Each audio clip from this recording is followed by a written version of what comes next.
ओम श्री सद्गुरुदेव भगवान की जय।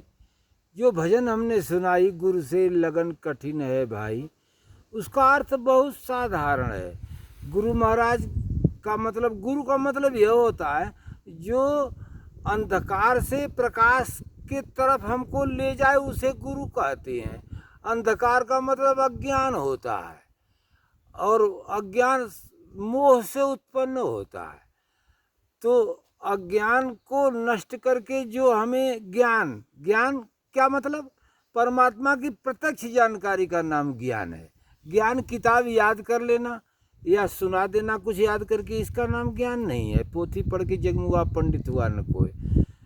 तो जो हम अज्ञानी हैं, जो हमारे अज्ञान को नष्ट करके और ज्ञान स्वरूप परमात्मा है, जो परमात्मा की प्रत्यक्ष जानकारी करा दे, वह गुरु है। ऐसे गुरु से लगन हमें लगाना है। हमें पैसा प्राप्त करना है तो नौकरी हमें करनी पड़ेगी। हमें बढ़िया घर में रहना है तो हमें घर बनवाना पड़ेगा, कमाना पड़ेगा, मेहनत करना पड़ेगा। उसी प्रकार से जो भगवान से मिलाने वाले महापुरुष होते हैं, उनके प्रति हमें श्रद्धा, प्रेम, भाव, विश्वास, भरोसा, उनका आधार लेके हमें चलना पड़ेगा। उनसे लगन लगानी पड़ेगी, हमें लाना पड़ेगा। इस भजन का यही कारण है जो हम सुना रहे हैं कि इनसे लगन लगाना बच्चों का खेल नहीं है। ये मालूम नहीं कौन सा आदेश कर दें, क्या कह दें, रात है कि दिन है, इनसे कुछ मतलब नहीं। ये अपने शिष्य को इन्हें सुधारना है। सदगुरु एक कुम्हार है, गढ़ काढ़त खोट, नीचे हाथ सहार दे तो ऊपर मारत चोट। जैसे गगरी बनाने वाला नीचे गगरी के नीचे हाथ लगाया है, ऊपर से ठोक के गगरी को गढ़ता है। उस गुरु यही करता है, नीचे से शिष्य को सहारा दिए रहता है और ऊपर से डांट के अनुशासन में समझा बुझा के उसको सीधे रास्ते पर, सत्य के मार्ग पे लगाता है। ऐसे गुरु से लगन लगाना है हमें, उनके प्रति प्रेम, विश्वास, भरोसा लाना है।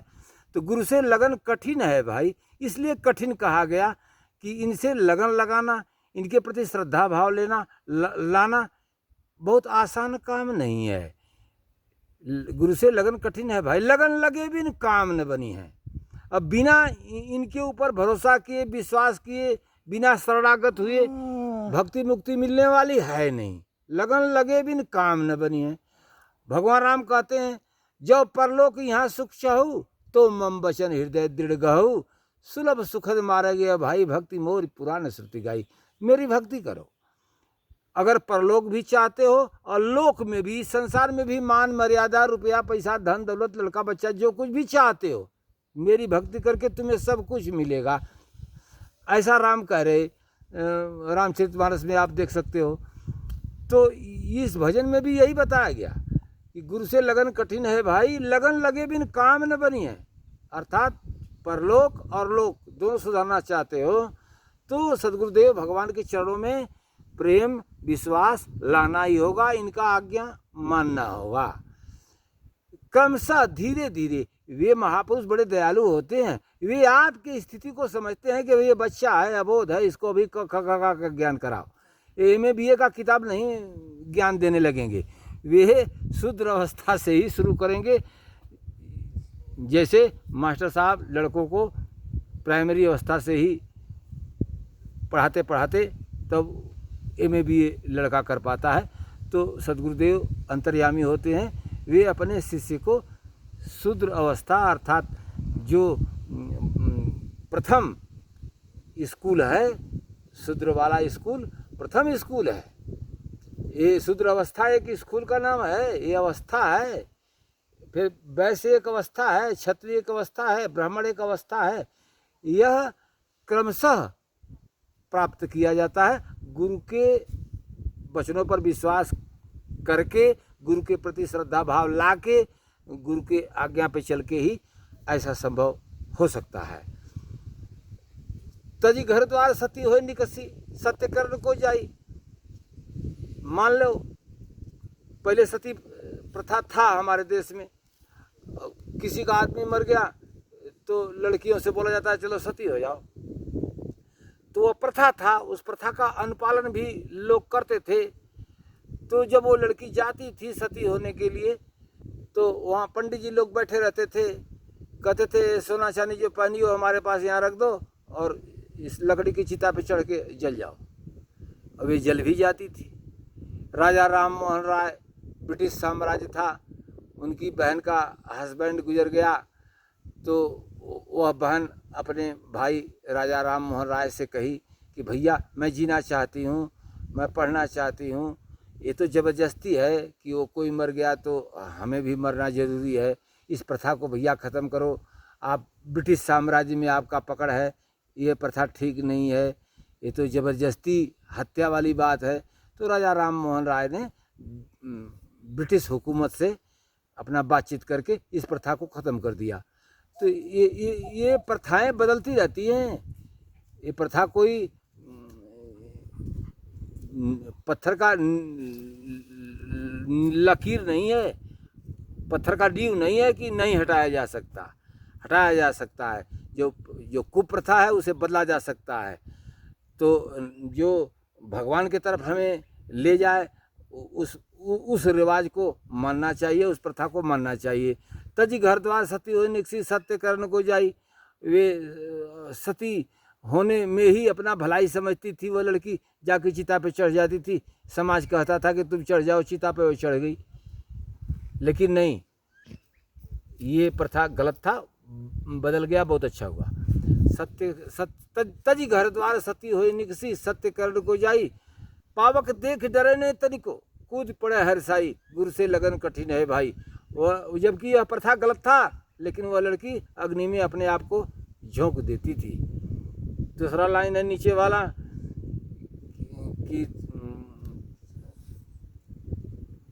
मृगा नाद शब्द के भेदी शब्द सुनन को जाई। जंगल में मृगा रहते हैं और उनको बीड़ा बजा के बाजा बजा के वे शब्द के प्रेमी होते हैं। लोग उन्हें अपने पास बुलाते हैं, फिर मार डालते हैं। लेकिन वह मृगा कहता है कि